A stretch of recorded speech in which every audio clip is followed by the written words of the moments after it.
السلام علیکم ورحمۃ اللہ وبرکاتہ۔ وعلیکم السلام ورحمۃ اللہ وبرکاتہ۔ وعلیکم السلام ورحمۃ اللہ آ، وبرکاتہ۔ شیخ میرا سوال ہے کہ رہن کے تعلق سے ہے۔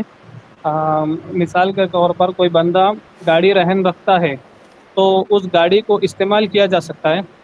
سوال ان کا یہ ہے شیخ کہ کوئی بندہ رہن رکھتا ہے گاڑی کو، تو جس کے پاس رہن رکھا ہے یعنی مرتہن جس کو کہتے ہیں، کیا جی مرتہن یا جس کے پاس رہن رکھا گیا ہے وہ گاڑی کو یوز کر سکتا ہے، اس سے استفادہ کر سکتا ہے کہ نہیں؟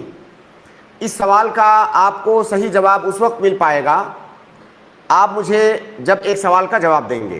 یہ جو گاڑی رہن پر رکھا ہے، کیوں رہن پر رکھا ہے؟ ایسا دونوں کے درمیان کیا معاملہ ہوا ہے کہ اسے گاڑی رہن پر رکھنا پڑا؟ شیخ اس کو قرض چاہیے تھا، تو کسی نے اسے قرض دے دیا اور گاڑی اس کے پاس سے لے لی۔ مجھے ہاں، معلوم ہے کہ رہن کی چیز استعمال نہیں کی جا سکتی، لیکن ایک نہیں حدیث نہیں، میں نے جواب پڑھا مت تھا۔ دیجیے آپ نا، آپ جواب مت دیجیے، جواب مت دیجیے۔ ایسا نہیں ہے کہ مطلقاً استعمال نہیں کی جا سکتی، اس لیے آپ جواب دیں گے تو غلطی کریں گے۔ اچھا، اب اسی آپ لیے نے میں آپ سے وضاحت کر دیا۔ ہاں، آپ نے یہ وضاحت، اصل میں رہن کی دو قسمیں ہیں، ایک ہوتا ہے رہن فی القرض اور ایک ہوتا ہے رہن فی غیر القرض، اور دونوں کے احکام میں تھوڑا سا فرق ہے، اسی لیے میں نے آپ سے یہ وضاحت طلب کیا۔ آپ نے بتایا کہ کسی نے قرض لیا کسی سے اور اس کے بدلے میں اپنی گاڑی کو رہن رکھا۔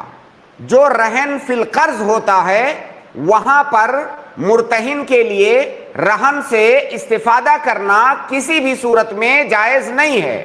صرف استفادے کی ایک شکل ہے کہ وہ جو رہن کی چیز ہے اگر اس کو باقی رکھنے کے لیے اس پر خرچ کرنے کی ضرورت پڑتی ہے تو اپنے خرچ کے بقدر مرتہن اس سے فائدہ اٹھا سکتا ہے۔ جیسے مان لیجئے کوئی آدمی کسی کے پاس گائے رہن رکھ دیا، قرض لیا اور گائے رہن رکھ دیا۔ اب گائے کو زندہ رکھنے کے لیے اس کو چارہ کھلانا پڑے گا، ورنہ تو گائے مر جائے گی۔ اب وہ آدمی جو مرتہن ہے جس کے پاس رہن رکھا ہے وہ گائے کو چارہ کھلا رہا ہے، اب اس چارے کے بدلے میں اس کے بقدر اب جتنا چارہ کھلا رہا ہے اس کے بقدر وہ اس کا دودھ استعمال کر سکتا ہے۔ باقی کا جو ہوگا زائد دودھ وہ واپس کر دے گا اصل مالک کو، جتنا چارہ کھلا رہا ہے اس کے بقدر دودھ استعمال کر سکتا ہے۔ تو گویا کی رہن فی القرض اگر ہے تو اصل حکم کیا ہے کہ مرتہن کے لیے رہن سے استفادہ کرنا یہ جائز نہیں ہے۔ اس کی وجہ یہ ہے کہ کل قرض جر نفعا فہو ربا، ہر وہ قرض جس میں قرض دینے والے کو فائدہ ملے اپنے قرض کے بدلے میں وہ سود ہے۔ یہاں پر قرض دینے والا کون ہے؟ وہ آدمی ہے جس کے پاس رہن رکھا ہوا ہے۔ اب اگر وہ اس قرض کے بدلے میں اس رہن والے سامان سے فائدہ اٹھا رہا ہے تو یہ سود ہے۔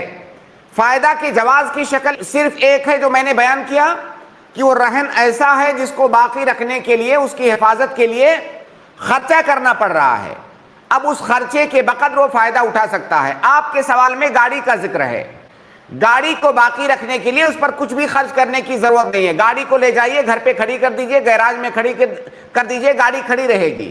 جب وہ قرض واپس کرے گا آئے گا اپنی گاڑی لے جائے گا، اس میں اگر زیادہ ٹائم تک گاڑی کھڑی ہے تو ہو سکتا ہے ہلکا پھلکا کچھ اس کے اصلاح کی ضرورت پڑے، ورنہ گاڑی کھڑی رکھنے سے ایسا نہیں کہ معطل ہو جائے گی۔ تو آپ کے سوال میں جو صورت مسئلہ ہے اس میں کسی بھی طرح سے مرتہن کے لیے یا جس کے پاس گاڑی رہن پہ رکھی ہوئی ہے اس کے لیے گاڑی سے استفادہ کرنا یہ جائز نہیں ہے، یہاں تک کہ اگر رہن رکھنے والا اجازت بھی دے دے تب بھی نہیں جائز ہے۔ ٹھیک ہے شیخ، جزاک اللہ خیرا واحسن الجزا، بارک اللہ فیکم۔ اچھا شیخ، اگر جیسے گاڑی کسی نے رکھی ہے، اب آج کل تو پارکنگ کی ضرورت پڑتی ہے بلڈنگز وغیرہ میں اور پھر پارکنگ کا ہاں، چارج پے کرنا پڑتا ہے، تو اس صورت میں تو پارکنگ کا چارج وہ دے دے گا جو اصل مالک ہے، یا تو چارج دے دے یا اسی کے بقدر، مان لیجیے جتنا وہ پے کر رہا ہے اس کو تو پتا ہوگا کہ میں گاڑی کتنا استعمال کر لوں تو اتنی مقدار جتنا میں نے پے کیا ہے اتنا استفادہ ہو جائے گا میرا، اور یہ بہت مشکل امر ہے۔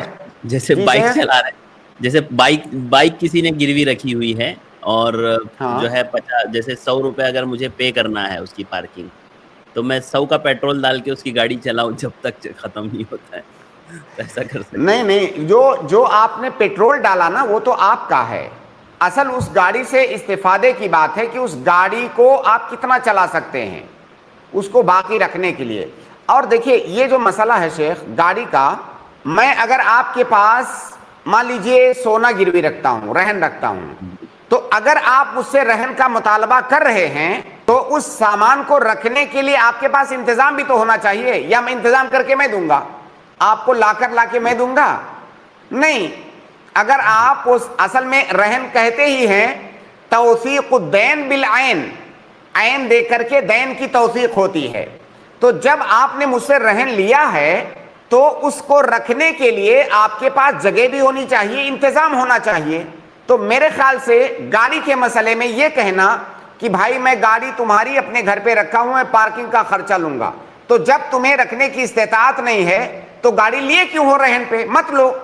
باقی گاڑی رکھی ہوئی ہے, جیسے میں نے جانور کی جو مثال دیا, جانور تو نہیں رکھ سکتے ایسے نا, جانور پہ تو روزانہ آپ کو خرچہ کرنا ہے, لیکن گاڑی کا مسئلہ ایسا نہیں ہے. تو میرے خیال سے یہاں پر مقصود یہ ہے کہ جس پر ہر حال میں آپ کو خرچہ کرنا پڑے گا ورنہ وہ چیز ختم ہو جائے گی, ہلاک ہو جائے گی, جی تب اس کے بقدر آپ فائدہ اٹھا سکتے ہیں. ٹھیک ہے, شکریہ, جزاک اللہ خیر.